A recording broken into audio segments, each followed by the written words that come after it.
Yes, bwana inakuaje? Karibu sana kwa wewe ambaye ndo kwanza unaitazama channel ya PM Online kubwa zaidi.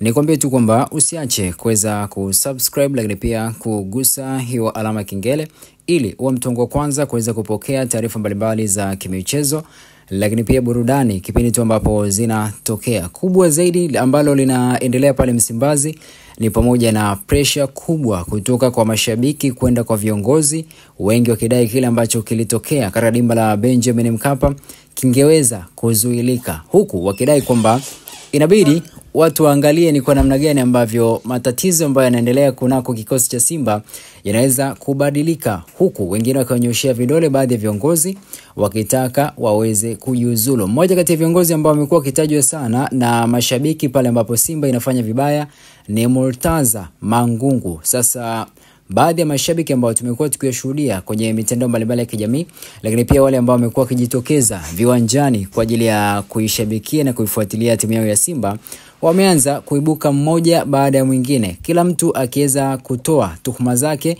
na kuelezea baadhi ya vitu ambavyo amekuwa akikabiliana navyo pindi ambapo anaenda uwanjani. Kumbe kuna baadhi ya watu ambao wamepewa makatazo ya kutokuonekana uwanjani kwa sababu ya maneno ambayo wamekuwa wakiyazungumza. Sasa nadhani utakuwa unamfahamu mtu ambaye ni shabiki kindaki wa Simba na amekuwa kiposti habari nyingi sana ambazo zinaendelea kunako kikosi cha Simba. Huyu anaitwa Agi Simba.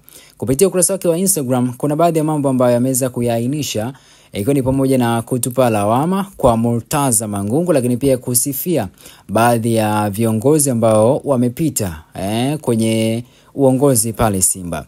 Ameweza kuandika hivi: huyu baba anaitwa Swedi Mkwabi, alidumu kwenye wenyekiti Simba kwa muda mfupi tu, alivyoona mambo hayako sawa akajikalia zake pembeni. Sasa hivi anaheshimika na watu wanamlilia, wanatamani hata arudi kwa heshima tu. Mzee Mangungu, nafikiri unachojivunia sasa ni kunizuia mimi nisingie uwanjani na kufungia wanachama. Unafungwa mara 5 na Yanga, bado upo hapo tu mzee. Kwa heshima kaa tu pembeni, watu hawakutaki, acha kuwa na moyo mgumu. Simba ni ya wanachama, sio ya kwako mzee. Wenye Simba yao hawakutaki.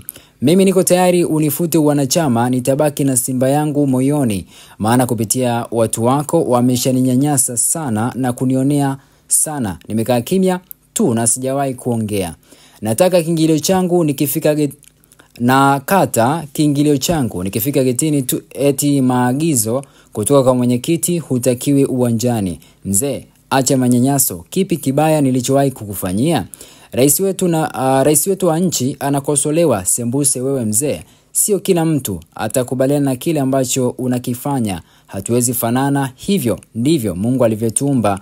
Mzee, naomba waachie watu timu yao hawakutaki. Huyu ni mmoja wa mashabiki wa Simba ambaye tayari amekwisha kuainisha kwamba kumbe tayari kuna katazo ambalo limetolewa na mzee Murtaza Mangungu kwamba asiwe anaingia uwanjani. Mtu unakata tiketi, unafika uwanjani, unakutana na bani ya watu ambao wameambiwa wasikuruhusu uweze kuingia. By the way, ni mmoja kati ya watu ambao wamekuwa wakitoa maoni yao lakini pia wakieleza kile ambacho wanakiona kwa sasa baada ya Simba kuweza kukosa ubingwa wa ligi kuu ya soka Tanzania bara kwa mara ya 4 mfululizo. Bwana, nikwambie tu kwamba endelea kuifuatilia PM Online kwa kuwa kila taarifa yote kimichezo pamoja na burudani itakuwa inakufikia pindi tu ambapo inatokea. Till next time.